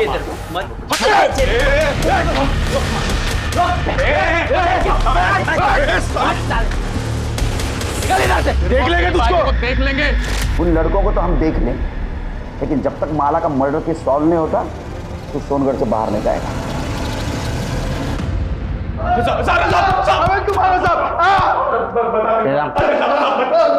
बोल, बता दे साहब, हमने उन सब लोग से पैसे लिए थे साहब, मजदूरों से, गांव वालों से, गांव में घुसने के लिए पैसे लिए थे साहब। अरे राजू के घर पे क्या हुआ बोल। सब साहब, हम वो बाकी के 1500 लेने गए थे उसके घर पे, तभी उससे थोड़ा झगड़ा हुआ था साहब। लेकिन उसकी बाइकों को हम कुछ उल्टा सीधा नहीं बोले साहब। राजू हम पे भड़क गया था, उल्टा मारपीट करने लगा था वो। हाँ साहब, बदला लेना था हमको उनसे, बहुत बेइज्जती की थी हमारी, पर पर माला को हमने नहीं मारा साहब। हाँ साहब, हम दोनों वहाँ वापस नहीं गए साहब। ये हमारा यंग जनरेशन।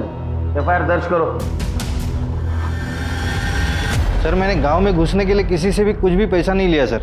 सर मुझे पता भी नहीं है कि वो लड़का ऐसे कुछ कर रहा है। सर मैं तो अपनी ड्यूटी पूरी ईमानदारी के साथ निभा रहा था सर। जो भी आता उसका आधार कार्ड पहले चेक करता था और बाद में देखता कि वो सोनगढ़ का है कि नहीं। अगर वो सोनगढ़ का है तो ही उसके हाथ के ऊपर स्टैंप लगाता और बोलता था कि 14 दिन घर में रहो। सर मैंने राजू और माला के केस में भी यही किया सर। जाओ, मास्क। जैन सर, अपने डिपार्टमेंट में ऐसे लोग भरे हैं, हम किसको क्या बोलेंगे?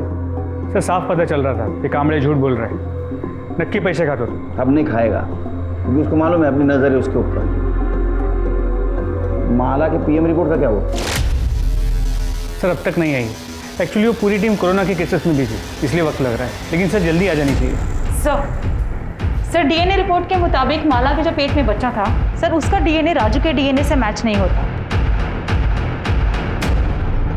देख, तेरे डीएनए से तेरे बच्चे का डीएनए मैच नहीं हुआ, इसका मतलब समझते हो? एक बात बताओ, तुम्हारी बीवी माला का नासिक में किसी के साथ चक्कर था या कोई उसका फायदा उठा रहा था? ये पक्का उस शेलार का काम होएगा। उसी की नजर थी मेरी माला पे। कौन शेलार? नासिक में मैं और माला जिधर मजदूरी करते थे तो वहाँ पे सुपरवाइजर था। कुछ महीनों पहले मुझे जुए का लत लग गया था। मैं 5,000 रुपये हार गया, पैसा नहीं था, तो भरने के लिए मैंने सोचा साइड से कुछ चोरी करके उसको बेच के वो पैसा भर देगा, लेकिन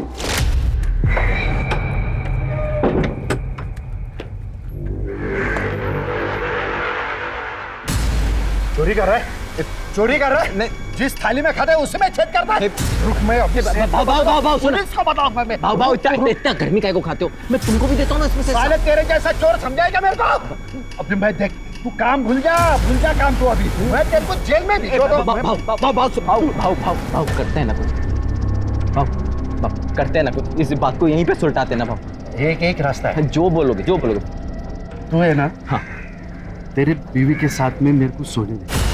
मैं तेरे को छोड़ दूंगा, किसी को कुछ नहीं पता चलेगा। तुम बीवी के साथ सोएगा? नहीं कमा देगा, बीवी के साथ सोएगा, अरे जान से मार दूंगा। अरे मैं हाथ उठाता है, मैं तेरे को छोड़ूंगा नहीं। शेलार ने तभी पुलिस को ना वो मुड़क साहब शेलार ने तभी ना पुलिस को ना सेठ को मेरी शिकायत की। मुझे लगा ऐसे ही नहीं किया होगा, लेकिन अभी मुझे समझ में आ रहा है साहब। तभी मैं कुछ दिन के लिए नासिक से बाहर गया था, तब उसने माला को अपने साथ सोने के लिए मजबूर किया होगा साहब। तो मुझे एक बात समझ में नहीं आ रही, माला ने मेरे को कुछ बताया क्यों नहीं अभी तक? शेलर का एड्रेस ले लो, उसको थाने बुलाओ। अरे साहब मेरे को क्यों बुलाया इधर? मैंने क्यों बुलाया साहब? मेरे को मैंने कुछ नहीं किया है साहब। गरीब औरतों का बहुत शारीरिक शोषण करता है ना तू? शोषण? क्या बात कर रहे हैं साहब?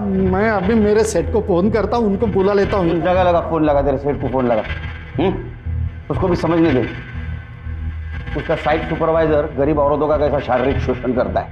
और उसमें जब राजू और माला भी थे ना, तूने माला का फायदा उठाया, उसका शारीरिक शोषण किया। तेरे बच्चे की माँ बनने वाली थी, उसके बाद में तूने उसको मार दिया। उसका मर्डर हो गया साहब? उसका मर्डर हो गया? मेरे को तो पता भी नहीं साहब। तो अभी ये भी बोलेगा मैंने माला का फायदा नहीं उठाया, उसका शारीरिक शोषण नहीं किया, उसको नहीं मारा? कसम से साहब मैंने नहीं मारा। हाँ उसका फायदा जरूर उठाया साहब, लेकिन वो सामने से आई साहब। सब जो भी हुआ वो मर्जी से हो उसके साहब। माला ने मेरे को उसके घर पे बुलाया साहब, तो मैं उसके खोली पे गया और देखा तो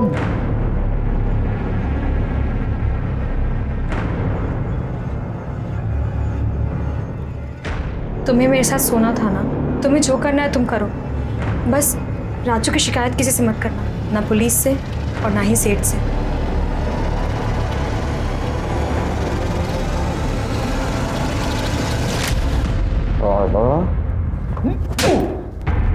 इसको फायदा उठाना बोलते, समझा? साहब आप कुछ भी कह लो साहब, लेकिन मैंने उसका मर्डर नहीं किया साहब। और हाँ मेरे को ये भी पता है साहब, ये बात ना उसने राजू को भी नहीं बताई थी साहब। तब तक नहीं बताई जब तक वो नासिक छोड़ के उनके गांव चले नहीं जाते, और इसके बदले में मैंने उसकी चोरी के बाद किसी को नहीं बताई साहब। राजू और माला के अलावा और कौन कौन गया था गाँव वापस? वो ये विट्ठल और दत्ता गए थे। माला और राजू के 1 हफ्ते बाद। कौन सा गाँव? वो विट्ठल तो इधर का ही है साहब, सोनगढ़ का। राजू पहचानता है उसको। और वो दत्ता यहाँ से 60-70 किलोमीटर दूर पिंजर गाँव है साहब, वहाँ पे रहता है। उसका DNA टेस्ट कराओ और माला के फिगर से मैच करके देखो, मेरे रहेगा। अरे नहीं साहब, वो रहेगा। ये वामन शेलर का कहना है कि माला ने उसके पति राजू को बचाने के लिए उसके साथ शारीरिक संबंध बनाए। ऐसा भी हो सकता है किसी और के साथ किसी और वजह से उसने शारीरिक संबंध बनाए होंगे। तो क्या सच में उसके साथ हॉस्पिटल में रेप हुआ था या झूठ बोल रही है? या किसी और वजह से उसने हॉस्पिटल में भी किसी के साथ शारीरिक संबंध बनाए थे? सर इस वामन की बात पे विश्वास कैसे कर सकते हैं? हो सकता है झूठ बोल रहा हो सकता है, लेकिन हमारे पास कोई सबूत नहीं है। क्या चलो सर, चाय अच्छी नहीं है? सवाल अच्छे बुरे चाय का नहीं है, वो बाकड़े की चाय की आदत है। इसकी आदत होने के लिए टाइम जाएगा, शक्कर भी कम डालिएगा। अच्छा, ये माला की PM रिपोर्ट का क्या हुआ? सर डॉक्टर से कह दिया आज शाम तक आ जाएगी। और वो विट्ठल सुरवे, उसका एड्रेस मिला? जी सर। वो माला और राजू भोर को जानता है? हाँ सर, मेरे को पता चला माला के मर्डर के बारे में, लेकिन ये लॉकडाउन की वजह से राजू को मिलने को नहीं जा पाया साहब। लेकिन क्या हुआ साहब, आप लोग इधर? तो कितने तारीख को निकला था नासिक से? 6 तारीख को निकला साहब। और कब पहुंचा? 8 तारीख को पहुंच गया। तो बॉर्डर पे किसी हवलदार ने रोका नहीं? हवलदार ने नहीं रोका साहब, लेकिन वो गांव के लड़के लोग ने रोका साहब। गांव में एंट्री करने के लिए 1000 रुपये दिया मेरे से। कौन था तेरे साथ? और मेरा दोस्त साहब दत्ता, उसके साथ आया। क्या करता है दत्ता? तो मेरे साथ नासिक में काम करता है साहब, साइड पे। वो कहाँ गया? वो उसके गाँव चला साहब, पिंजे गाँव। और 8 तारीख को आने के बाद तू कहाँ गया? साहब ये लॉकडाउन चालू है तो बाहर किधर जाएगा, घर पे ही था। पक्का घर पे था? हाँ साहब पक्का। इसका DNA टेस्ट करवा। सर माला की PM रिपोर्ट आ गई। चला, नशीब चांगलं। अच्छा, कुछ मिला? सर रिपोर्ट के मुताबिक उसकी मौत 9 तारीख के सुबह 10 और 12 बजे के बीच हुई। और सर मौत की वजह खून बहने की वजह से नहीं, दम घुटने की वजह से। और जो ब्लीडिंग हमने देखी वो गला दबाने के प्रेशर से हुई। तो हमारा शक सही निकला, उसका मर्डर है। अब ये पता करना है कि उसका मर्डर किसने और क्यों किया। प्रताप, मुझे लगता है राजू ने उसका मर्डर किया होगा, क्योंकि राजू उसको लेके बहुत पॉजिटिव था। उसको गुस्सा आया होगा कि उसके अलावा किसी और ने उसको हाथ लगाया। सर गांव के लड़के भी हो सकते हैं, हो सकता है उन्होंने बदला लेने के लिए माला को मारा। निकाल इधर से, देख लेंगे तुझको, देख लेंगे। या फिर हॉस्पिटल में जिसने उसका रेप किया वो विट्ठल भी हो सकता है, क्योंकि विट्ठल 8 तारीख को गांव आया और 9 तारीख को माला का मर्डर हुआ। तमाम कोशिशों के बावजूद पुलिस भोसले हॉस्पिटल में माला का बलात्कार करने वाले अपराधी तक नहीं पहुंच पाई थी, बल्कि यह भी एक पहेली थी कि बलात्कार हुआ भी था या नहीं। जो साबित हुआ वो ये था कि माला का कत्ल हुआ था, लेकिन उसमें भी पुलिस उसके कातिल को ढूंढने की जद्दोजहद में लगी थी। वामन शेलार और विट्ठल पर पुलिस को शक तो था, लेकिन दोनों का DNA माला के अजन्मे गर्भ से मैच नहीं कर रहा था। ये केस एक नहीं बल्कि 3 सूरतों में पुलिस की नींद हराम किए हुए था। पहली, माला जब सोनगढ़ आई थी तो उसके पेट में किसका गर्भ था? दूसरी, हॉस्पिटल के आइसोलेशन वार्ड में उसके साथ बलात्कार हुआ था, क्या यह सच था या वो झूठ बोल रही थी? और अगर वो झूठ बोल रही थी तो क्यों? या फिर ऐसा था कि ये संबंध उसने अपनी मर्जी से बनाए थे? और तीसरी, वो कौन हो सकता था जिसने माला को उसी के घर में घुसकर मौत के घाट उतार दिया?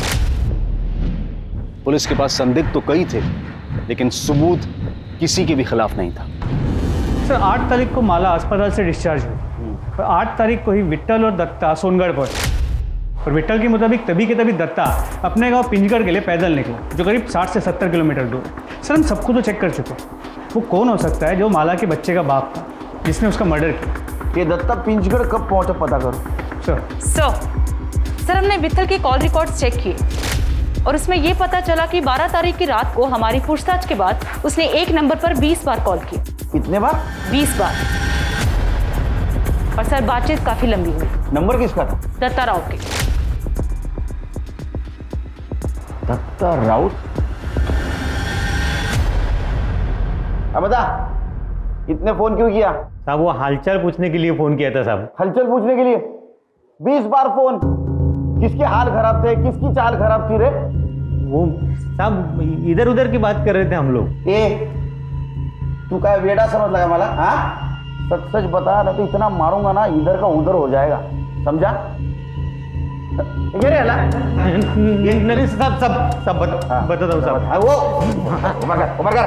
सब उस दिन साइट पे काम जल्दी खत्म हो गया तो मैं और दत्ता राजू की खोली के बाहर दारू पी रहे थे साहब। तो राजू की खोली से कुछ आवाज आया। तो राजू के घर पे कौन आया? राजू आ गया क्या? देखते।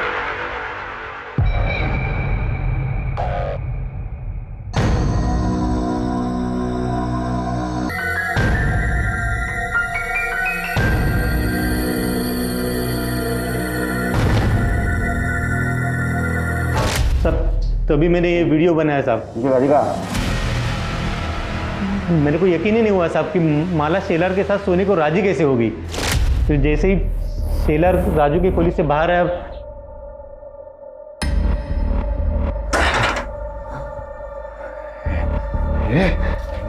कपड़े उतर।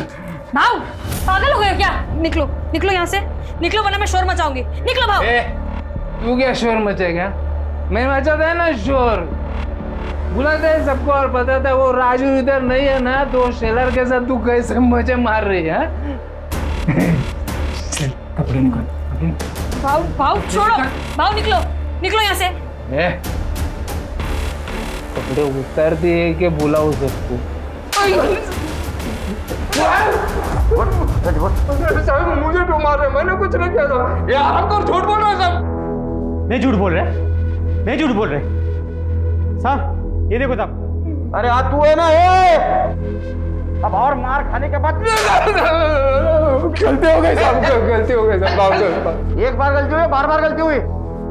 वो साहब को मुझे शेलर का तो मालूम नहीं है, पर मैं साहब 4 बार माला के घर पे गया, उसको बदनामी की धमकी दिया और बाद में उसको रेप किया और मार दिया। 8 तारीख को तू सोनगढ़ बॉर्डर पे इसके साथ पहुंचा। वैसा देखा जाए तो 9 तारीख को तेरे गांव पहुंचना चाहिए था शाम तक, लेकिन तू 11 तारीख को दोपहर में पहुंचा। 36 घंटे क्या कर रहा था रे तू? कहाँ था? थक गया था ना साहब चल चल के, थोड़ा आराम करने के लिए रुक गया। 36 घंटे सो रहा था तू? सच बता, तो इतना मारूंगा ना पूरी हड्डी पसली एक कर दूंगा। बताता हूँ साहब, बताता हूँ, मारना मत साहब। सच बता ना। वो साहब नशे के हालत में मैंने वो माला से जबरदस्ती तो कर ली साहब। बाद में अकल आई कि वो शेलर सिर्फ माला के साथ सोने की बात किया था, तो राजू ने उसकी हड्डी पसली तोड़ दी थी। मेरे बारे में उसको मालूम पड़ता तो मेरे को तो जान से मार देता था साहब।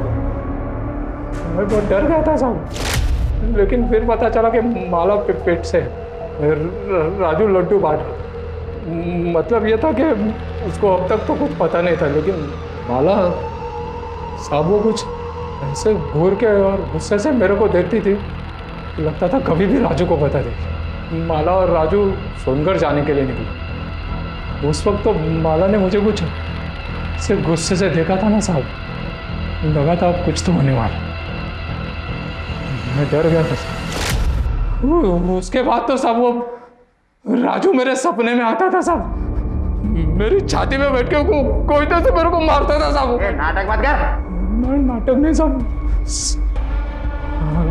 उसके बाद मैंने इसको बोला गांव चलते हैं। दोनों साथ में ही गांव जाने के लिए निकले थे साहब। वहाँ सोनगढ़ के फाटे पे पहुंचे तो ये सोनगढ़ के अंदर चला गया। देखा कि इसने वो बच्चे, वो गांव के लड़के थे ना, उनको पैसे देके अंदर घुस गया। मैं तो सीधे अंदर नहीं जा सकता था ना साहब, तो मैंने रात होने की राह देखी ताकि वो लोग सो जाए। तो जैसे रात हुई मैं भी अंदर घुस गया। जाते ही पहले वो राजू का घर ढूंढा साहब, फिर रात भर उधर ही छुपा रहा। सुबह हुई, जिस वक्त राजू घर से निकला ना साहब, तो मैं घर के अंदर घुस गया साहब।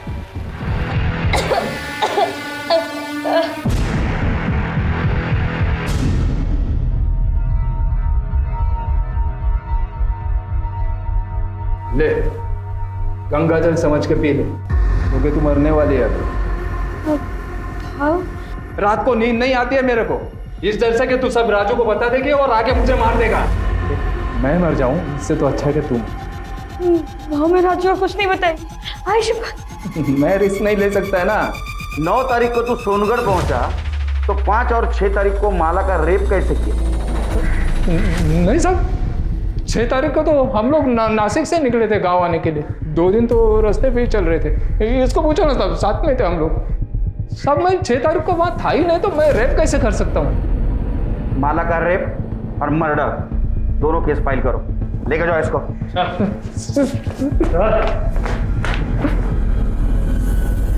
दत्ता राउत के डीएनए टेस्ट से यह साबित हो गया कि माला के अजन्मे बच्चे का पिता दत्ता राउत था। माला के बच्चे और हत्या की गुत्थी तो सुलझ चुकी थी, लेकिन यह अब भी अनसॉल्व था कि अस्पताल में माला का बलात्कार किसने किया था। कौन हो सकता है जिसने कोविड-19 जैसी महामारी को ताक पर रखकर यह जुर्म किया? ऐसी विकृत मानसिकता वाले व्यक्ति को ढूंढने के लिए पुलिस ने इस केस की फिर से जांच शुरू की और यह पाया कि बलात्कारी कोई हॉस्पिटल के स्टाफ में से नहीं है, बल्कि बाहर का कोई व्यक्ति है। 5 और 6 तारीख को तेरी ड्यूटी थी ना, तो ये बता कितने आदमी और कौन कौन आए थे अंदर? किसको आने दिया था तूने? सर यहाँ कोई नहीं आया था सर, मैं किसी को आने नहीं दिया था, सिर्फ हॉस्पिटल का स्टाफ था। अच्छा, बहुत पर्टिकुलर आदमी है ना। चल खुल के बात करते। गांव वाले लड़के गांव में किसी को भी घुसने देने का एक आदमी का 1000 रुपए लेते। तेरा रेट क्या है? सर ये आप कैसी बातें कर रहे हैं? अरे दोस्ताने में बात कर रहा हूँ उसके साथ। हाँ, गलती मान ले। तूने अगर गलती मान ली तो एक मरी हुई औरत को न्याय मिलेगा, और अगर हम अपने पे उतर आए तो तेरे को न्याय दिलाने वाला कोई नहीं रहेगा। समझा? नहीं समझ में आया? सोच ले, तेरे को लेके गए हम पुलिस स्टेशन, बहुत पीट रहे, किसके पास न्याय मांगने के लिए जाएगा तू? बोलना। सर गलती हो गई, मुझे माफ़ कर दो। वो दोनों दिन एक ही आदमी आया था, उसने मुझे एंट्री करने के लिए पैसे दिए थे। बोल रहा था उसके अंकल भर्ती है, उससे मिलना चाहते हैं। क्या नाम था उसका? विष्णु मात्रे। हमारे यहाँ पेशेंट है प्रदीप मात्रे, उनका भतीजा है। देखा, अरेस्ट करो इसे। साहब उस दिन मैं अपने काका से मिलने गया था, टेंशन हो रही थी कि टेंशन हो रही थी, और उधर हॉस्पिटल में एक औरत के साथ रेप हो रहा था, और तेरे अंकल और वो औरत, उनका वार्ड आजू बाजू में था। साहब ये क्या मेरे घर पे आके आप ये रेप वेप की बात कर रहे हैं? मेरे घर वालों को पता चल जाएगा तो क्या सोचेंगे वो मेरे बारे में? तेरे अंकल कोरोना पॉजिटिव थे ना, उनके हालचाल पूछ के आया था ना तू, फिर भी तेरा समाधान नहीं हुआ, फिर से उनके हालचाल पूछने चला गया, तब तेरी जान प्यारी नहीं थी? साहब मैं बोल चुका हूँ कि इस सब से मेरा कोई लेना देना नहीं। आप प्लीज़ मुझे ज़बरदस्ती इसमें फंसाइए मत, और मेरे ही घर में आकर अगर आपको मेरी ही बेइज्जती करके मन भर गया होगा तो आप प्लीज़ जा सकते हैं। हम तो जाएंगे। हाँ चलो, अच्छा एक काम करते ना, तुम्हारा डीएनए टेस्ट करवा लेते। तुमने कुछ किया ही नहीं ना, तो करवा लेते डीएनए टेस्ट। हाँ, अगर तू ना करेगा तो पुलिस वाले शक करेंगे तेरे पर। नहीं मतलब हाँ हाँ हाँ हाँ ले लो। डीएनए के टाइम वो विष्णु की हालत देखी तुमने कैसी हुई थी? मुझे लगता है रेप उसने किया होगा, क्योंकि 5 और 6 तारीख को उसके अलावा हॉस्पिटल में कोई नहीं आया, और हॉस्पिटल के सारे स्टाफ की हिस्ट्री तो हम लोगों ने निकाली है। लेकिन सर हमारे पास उसके खिलाफ कोई सबूत नहीं है। हमने डीएनए सैंपल लिया तो है, लेकिन उससे क्या हो? हेलो हेलो, आएगा कोरोना का वैक्सीन आएगा, टेंशन मत लो। सॉरी सर, मैं केस से रिलेटेड ही कुछ ढूंढने की कोशिश कर रही थी। सर आइसोलेशन वार्ड में बेडशीट को डिस्ट्रॉय करने के लिए एक प्रोसीजर फॉलो किया जाता है, ताकि अगर कोई पॉजिटिव पेशेंट मिले उसका इन्फेक्शन दूसरे तक ना फैले। सर अगर भोसले अपने हॉस्पिटल में ये प्रोसीजर फॉलो करता है तो सर विष्णु की गर्दन दबोचने का मौका है हमारे पास। कैसे? सर पता करो भोसले हॉस्पिटल में प्रोसीजर फॉलो होता है क्या? अगर होता है तो विष्णु जरूर पकड़ा जाएगा।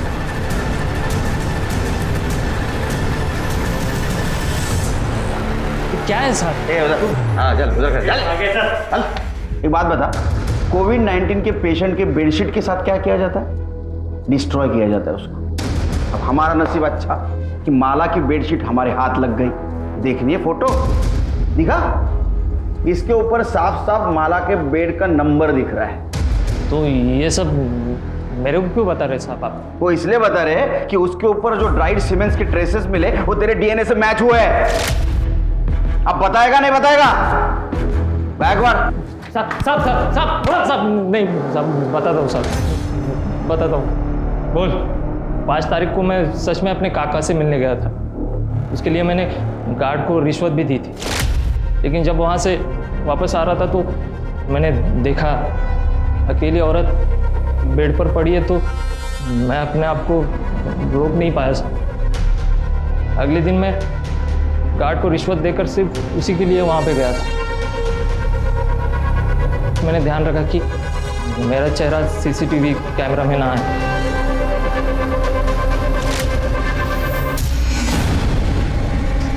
कौन? डॉक्टर? गरीब, लाचार और बीमार औरत के ऊपर अत्याचार करने में तुम जैसे लोग मर्दानगी समझते हैं। वो बेचारी कोविड-19 से तो बच गई, लेकिन तू और तेरे जैसे दरिंदों से नहीं बच पाई। चार्जशीट फाइल करा। कोरोना वायरस जैसी महामारी और लॉकडाउन ने हमें बहुत कुछ सिखाया है और बहुत कुछ दिखाया भी है। शायद हम पहले से ज्यादा संवेदनशील हुए हैं। जहां एक तरफ इस मुश्किल की घड़ी में कुछ लोग अपनी कमाई, अपनी सेविंग्स को डोनेट करके अनजान लोगों की मदद करने की कोशिश कर रहे थे, वहीं विष्णु महात्रे, दत्ता राउत, वामन शेलार और विट्ठल सुर्वे जैसे लोगों ने इससे कोई सीख नहीं ली। माला भोईर, जिसने जिंदगी और मौत तकलीफ में देखी, जिसकी शुरुआत उसके पति राजू भोईर को बचाने के गलत तरीकों से हुई। इस केस से हमें यह सबक मिलता है कि गलत काम करने का कोई भी सही तरीका नहीं हो सकता है। इसलिए अपनी गलती का सामना करें और आगे के लिए सीख लें, ताकि दोबारा किसी मुसीबत में ना पड़े। अब मैं अनूप सोनी आपसे विदा लेता हूं। फिर मुलाकात होगी क्राइम पेट्रोल सतर्क में एक और नए केस के साथ। तब तक अपना और अपने परिवार का ख्याल रखें, सतर्क रहें, सुरक्षित रहें और देखते रहें क्राइम पेट्रोल सतर्क। जय हिंद।